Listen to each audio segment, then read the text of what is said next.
Bab 393 Tuan Pena tahu. Xander terdiam di tempat. Grace langsung menekan sebuah tombol, kemudian sekretaris yang tadi baru keluar segera berjalan masuk. Muka Grace sangat masam dan berkata bahwa dia keluar. Sekretaris itu tercengang dan sangat kaget. Xander sedikit heran, kemudian dia ingin menjelaskannya. Tetapi Grace mendadak berteriak, "Snowy, jangan melamun lagi." Ekspresi wajah Snowy langsung berubah.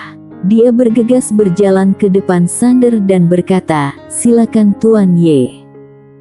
Xander melirik Grace sekilas, lalu berbalik badan pergi. Di dalam kondisi, Grace sangat emosi, dia langsung melemparkan berkas-berkas yang ada di mejanya. Setelah keluar dari perusahaan Su, Xander berdiri di luar lalu menghela napas. "Master tiada batas. Kamu sebenarnya membuka tempat seperti apa? Kenapa wanita mendengar tiada batas klub akan langsung mengamuk? Kenapa? Apa kamu membuka rumah bordil?" Masalahnya, Master tiada batas adalah sosok hebat dalam sejarah. Xander tidak percaya Master tiada batas akan membuka tempat seperti itu. Xander menghela napas, dia menengadahkan kepala ke langit dan berkata dengan nada lembut, "Arya, si putih." Awalnya dia juga ingin mengandalkan diri sendiri, tetapi menyadari sedikit susah. Jika terus seperti ini, dia mungkin akan mati kelaparan. Hidup di dunia ini ternyata susah juga. Beberapa saat kemudian, Xander menggelengkan kepala, lalu berjalan keluar. Dia masih ingat jalan kemari, jadi dia hanya bisa jalan kaki pulang ke rumah, karena dia tidak punya uang.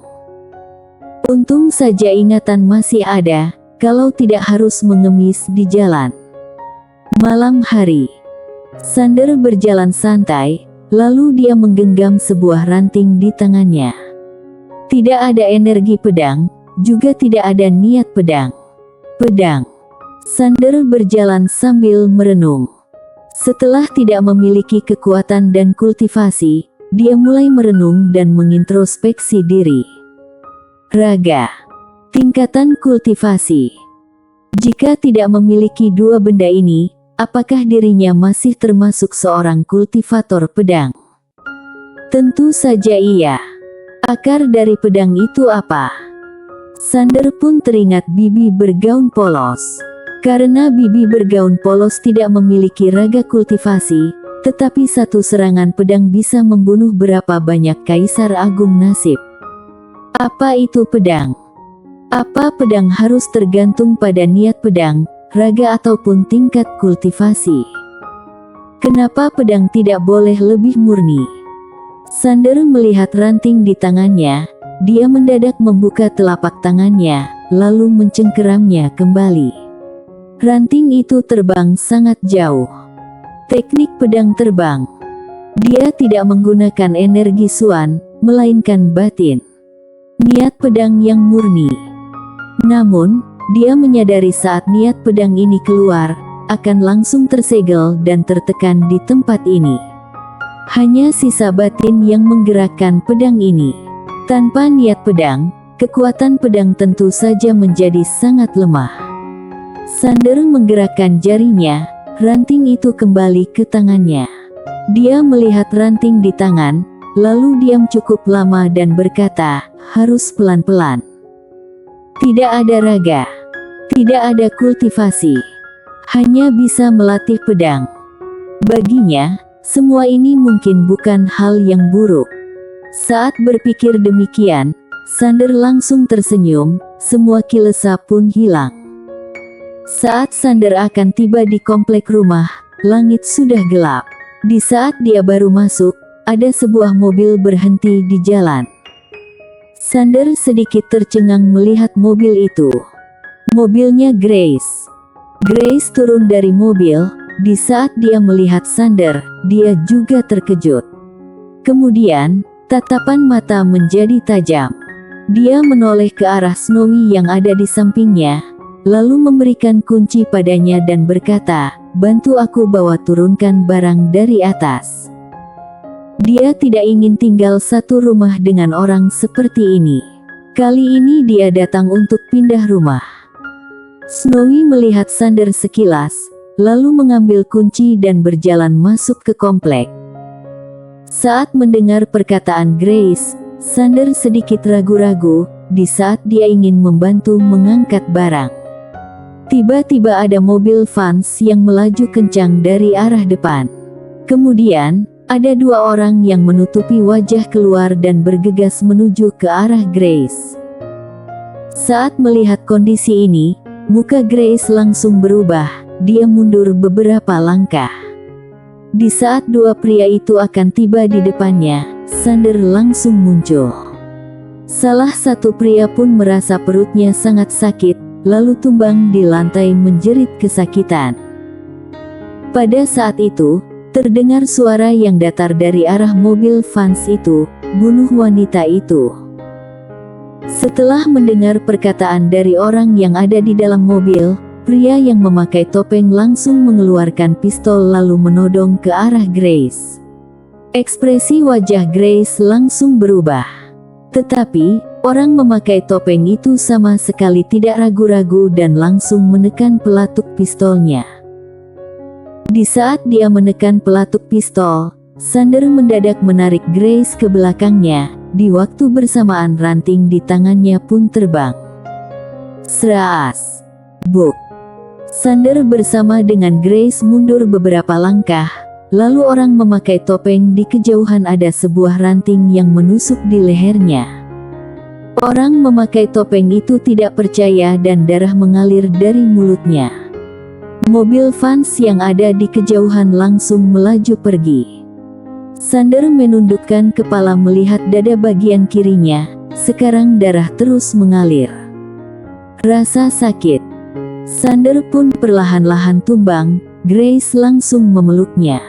Di saat melihat darah di dadanya Sander, dia langsung panik dan berkata dengan nada gemetar, "Kamu baik-baik saja?" Sander menghirup napas dalam-dalam. Awalnya dia ingin berkata jangan khawatir, tetapi dia merasa sangat pusing dan berkata, "Bibi, tolong." Dia masih belum selesai, kepalanya langsung menyandar ke samping dan pingsan. Pada saat itu juga, sekelompok orang memakai jas mendadak menerobos keluar. Grace berkata dengan panik, "Cepat selamatkan dia." Di villa yang mewah, Yunita juga datang. Saat berjumpa dengan Grace, dia langsung bertanya, "Dia baik-baik saja?" Grace menggelengkan kepala dan berkata, "Masih dalam penyelamatan." Saat mendengar perkataan ini, Yunita langsung mulai panik. Seolah-olah teringat sesuatu, dia memandang Grace dan berkata, "Bukannya dia pergi ke perusahaan? Kenapa?" Grace menghela napas, lalu menceritakan kembali semua ini. Setelah mendengar perkataan Grace, Yunita langsung panik dan berkata, "Kamu sudah salah paham dengannya. Dia pergi ke Tiada Batas Club, bukan bermain, melainkan mencari orang." Grace tercengang dan berkata, "Mencari orang?" Yunita menganggukkan kepalanya, lalu tersenyum tipis berkata, "Dia pernah berkata padaku, dalam ingatannya dia mengenal satu orang di Tiada Batas Club, tapi aku memberitahunya, hanya anggota member yang bisa masuk ke sana. Jadi, dia barulah ingin mencari uang." Grace tercengang di tempat. Yunita tercengang dan berkata, "Kamu meninggalkannya di luar, dia pasti akan jalan kaki pulang ke sini." Grace mengepal erat kedua tangan, lalu menundukkan kepalanya. Tidak tahu berlalu berapa lama, Sander barulah membuka kedua matanya. Dia pun melihat kamar yang mewah ini dan diselimuti aroma semerbak bunga. Dia seolah-olah teringat sesuatu. Sander menoleh kepalanya. Dia melihat seorang wanita yang tertelungkup di samping ranjang. Wanita itu adalah Grace. Sander melihat dadanya yang sudah diperban, tetapi masih sakit. Sander menggelengkan kepalanya, untung saja tidak kepala. Jika tidak, dia sudah meninggal. Jika mati di tempat ini, dia akan merasa malu. Apakah semua ini pengaturan dari Tuan Penatao? Sander mengerutkan keningnya. Gunung Fraka. Ada seorang pria yang mendadak mengamuk. Siapa yang mengatur? Aku saja dalam kondisi kesusahan. Kultivasi tersegel, masih mengaturmu. Sialan. Dari kejauhan terdengar suara amukan. Diam. Jangan berisik. Cepat bersihkan kamar timur. Apa masih mau makan? Jangan malas-malasan saja. Tuan Penatao terdiam. Di dalam kamar, Sander baru ingin bangkit. Grace langsung menengadahkan kepalanya. Saat melihat Sander yang sudah sadar, Grace pun berkata, "Bagaimana kondisimu?" Sander menganggukkan kepala dan bertanya, "Lia, Nona Grace, di mana ini?" Grace berkata, "Rumahku." Sander tercengang dan berkata, "Rumahmu?" Grace menganggukkan kepalanya. Setelah itu, dia melirik Sander sekilas dan berkata dengan nada lembut, "Kenapa kamu menyelamatku?" Sander tersenyum dan berkata, "Meskipun kita bukan teman, kamu sudah membantuku cukup banyak, aku tidak mungkin diam saja." Grace menatap Sander dan berkata, "Kenapa sampai mengorbankan nyawa menyelamatkanku?" Sander sedikit bimbang dan berkata, "Waktu itu sangat mendesak. Aku tidak banyak berpikir." Grace menundukkan kepala dan berkata, "Maaf, aku tidak tahu kamu pergi mencari orang di Tiada Batas Club, jadi aku mengira kamu ke sana." Sander tersenyum, lalu sedikit penasaran dan berkata, "Nona Grace, Tiada Batas Club sebenarnya tempat apa?" Grace melirik Sander sekilas dan berkata, "Kamu tidak tahu." Sander menggelengkan kepalanya. Grace berkata dengan tenang, "Kamu tidak tahu." Sander menggelengkan kepalanya. Grace berkata dengan tenang, "Pria suka pergi ke sana.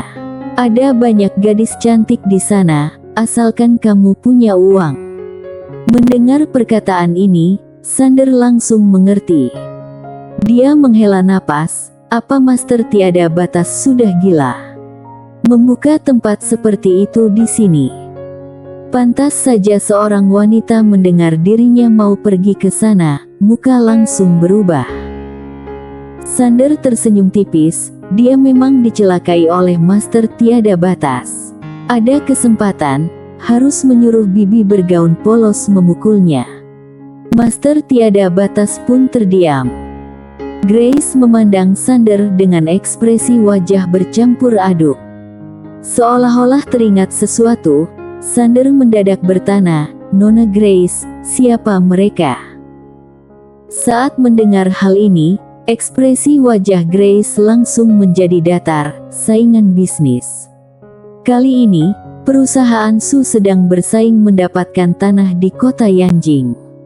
Ada banyak orang yang ingin mendapatkan tanah ini, tetapi mereka tidak bisa mengalahkan kami. Jadi, mereka menggunakan cara licik seperti ini. Sander berkata dengan nada lembut, "Oh, ternyata seperti ini. Kedepannya kamu keluar harus lebih hati-hati." Grace menganggukkan kepalanya. Di saat dia ingin berbicara, dia mendengar suara dari perutnya Sander. Suara lapar. Grace tercengang. Sander sedikit canggung. Grace berkata, "Kamu tunggu sebentar." Usai berkata, dia berbalik badan pergi. Sander menghela napas, masalah kali ini mengingatkannya satu hal. Sialan. Tempat ini tidak 100% aman. Harus segera memulihkan kemampuan. Jika tidak bisa memulihkan kemampuan, maka harus segera melatih kemampuan. Kalau sampai berjumpa dengan bahaya, tidak mungkin terus mencari bibi bergaun polos. Pada saat ini, Grace mendadak membawa semangkok mie ke depan Sander. Sander ingin duduk, tetapi muncul rasa sakit di dadanya. Dia sama sekali tidak bisa bergerak. Grace diam sejenak, lalu berkata, "Aku akan menyuapimu." Sander sedikit canggung. Grace melihat Sander dan berkata, "Kamu bisa makan sendiri." Sander berpikir sejenak, lalu menganggukkan kepalanya, "Terima kasih." Grace pun mengambil 1 sendok mie lalu dimasukkan ke dalam mulutnya Sander. Tangannya bergetar, dia juga sangat panik. Dengan demikian, 1 orang menyuapi, 1 orang makan, tidak ada yang berbicara. Setelah menghabiskan 1 mangkok ini, wajah Grace sudah bercucuran keringat dingin.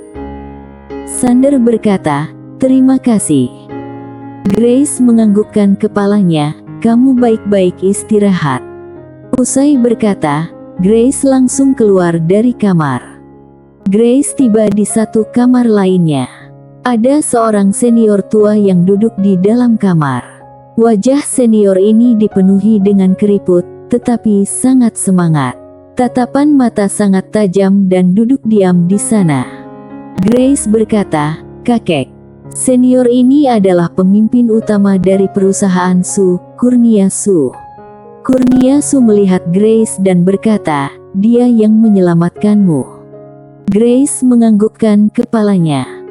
Kurnia Su berkata dengan tenang, "Kita harus baik-baik berterima kasih padanya." Grace menganggukkan kepalanya. Kurnia Su lanjut bertanya, "Teman?" Grace menjawab, "Lia." Kurnia Su melihat Grace dan berkata, "Teman yang bagaimana?" Grace terdiam, sepertinya kakek sudah salah paham. Di saat dia ingin menjelaskan, Kurnia Su lanjut berkata, "Aku ingin berjumpa dengannya." Hati Grace langsung panik. Melihat Grace panik, Kurnia Su pun menghela napas panjang, "Cucu yang bodoh, kamu sudah nonton terlalu banyak sinetron. Aku mana mungkin melakukan hal yang kebaikan dibalas dengan kejahatan. Dia menggunakan nyawa menyelamatkanmu, bukan hanya orang yang berjasa bagimu, juga bagi keluarga Su. Kamu tenang saja, meskipun dia hanya manusia biasa, asalkan kalian saling suka, kakek akan menyetujuinya, tidak akan sembarangan menjodohkan." Setelah itu, dia bangkit berdiri dan berkata, "Meskipun dia tidak memiliki uang dan kekuasaan, asalkan kamu suka, ada keluarga Su yang membantu, dia pasti bisa membangun usahanya. Tentu saja, jika kamu tidak ingin menikah dengannya, maka kita juga harus baik-baik berterima kasih padanya." Bersambung.